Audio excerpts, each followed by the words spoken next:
TV 24 news ವಾಹಿನಿಗೆ ಸ್ವಾಗತ.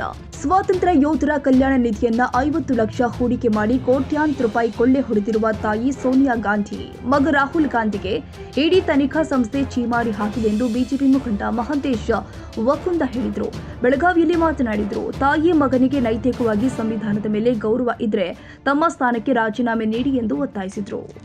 ತಟ್ಟೆಗೆ ಚಿಲ್ಲರೆ ಹಣವನ್ನ ಹಾಕಿ ನೋಟನ್ನು ಎತ್ತಿಕೊಳ್ಳುವಂತಹ ಕೆಲಸವನ್ನು ಮಾಡುತ್ತಿರುವಂತಹ ಕಾಂಗ್ರೆಸ್ ಪಕ್ಷದ ನಾಯಕರಿಗೆ ನಿನ್ನೆ ಇತ್ತೀಚೆಗೆ ನಡೆದಂತಹ ಬೆಳವಣಿಗೆಯಲ್ಲಿ ಇಡಿ ಚೀಮಾರಿಯನ್ನು ಹಾಕಿರುವಂತದ್ದು.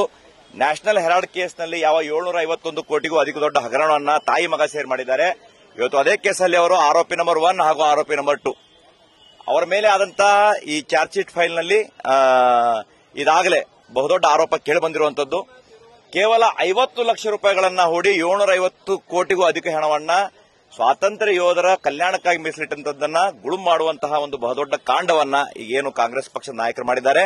ಇವರು ಸಾಂವಿಧಾನಿಕ ಹುದ್ದೆಯಲ್ಲಿ ಇರಲಿಕ್ಕೆ ನಾಲಾಯಕರು ಅನ್ನೋದನ್ನ ಭಾರತೀಯ ಜನತಾ ಪಾರ್ಟಿ ಇವತ್ತು ಮನಗಂಡು ವಿರೋಧಿಸ್ತಾ ಇರುವಂತದ್ದು.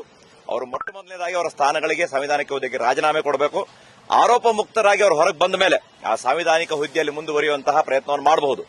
ಆದರೆ ಯಾವ ಜನರನ್ನ ನಂಬಿಸಿ ನಿಮ್ಮ ಕಲ್ಯಾಣವನ್ನ ಮಾಡ್ತೇವೆ ಅಂತ ಹೇಳಿ ದೇಣಿಗೆಯನ್ನ ಸೇಕರಿಸಿ ಒಂದು ಸಂಸ್ಥೆಯಿಂದ ಸಂಸ್ಥೆಗೆ ಹಣವನ್ನು ವರ್ಗಾಯಿಸಿ ಆ ಶೇರ್ಗಳನ್ನು ತೆಗೆದುಕೊಂಡು ನೂರಾರು ಕೋಟಿ ರೂಪಾಯಿಗಳ ಅವ್ಯವಹಾರವನ್ನು ಮಾಡಿರುವಂತಹ ಕಾಂಗ್ರೆಸ್ ಅಧಿನಾಯಕರು ಮೊಟ್ಟ ಮೊದಲನೇದಾಗಿ ನೈತಿಕತೆಯನ್ನ ಹೊತ್ತು ಆ ಸ್ಥಾನಕ್ಕೆ ರಾಜೀನಾಮೆ ಕೊಡಬೇಕು ಅಂತ ಆಗ್ರಹಿಸಿ ಇವತ್ತು ಭಾರತೀಯ ಜನತಾ ಪಾರ್ಟಿ ಯುವ ಮೋರ್ಚಾ ಬೆಳಗಾವಿ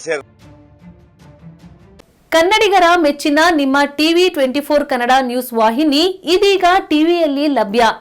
ಕರ್ನಾಟಕ ಮತ್ತು ದೇಶ ವಿದೇಶದ 360 ಡಿಗ್ರಿ ಸುದ್ದಿ ಹಾಗೂ ಉತ್ತರ ಕರ್ನಾಟಕ, ಬೆಳಗಾವಿ, ಬಾಗಲಕೋಟೆ, ಧಾರವಾಡ, ಹಾವೇರಿ, ಗದಗ, ಬಿಜಾಪುರ ಜಿಲ್ಲೆಯ ಕ್ಷಣ ಕ್ಷಣದ ವಿವರವನ್ನ ಪಡೆಯುವುದಕ್ಕೆ ಟಿವಿ 24 ಕನ್ನಡ ನ್ಯೂಸ್ ವಾಹಿನಿಯನ್ನ ಲೈಕ್ ಮಾಡಿ, ವಿಡಿಯೋಗಳನ್ನ ಶೇರ್ ಮಾಡಿ, ಕಮೆಂಟ್ ಮಾಡುವ ಮೂಲಕ ನಮ್ಮ ವಾಹಿನಿಗೆ ಸಹಕಾರ ನೀಡಿ ಮತ್ತು ಚಾನೆಲ್ ಅನ್ನ ಸಬ್ಸ್ಕ್ರೈಬ್ ಮಾಡಿ. Thank you.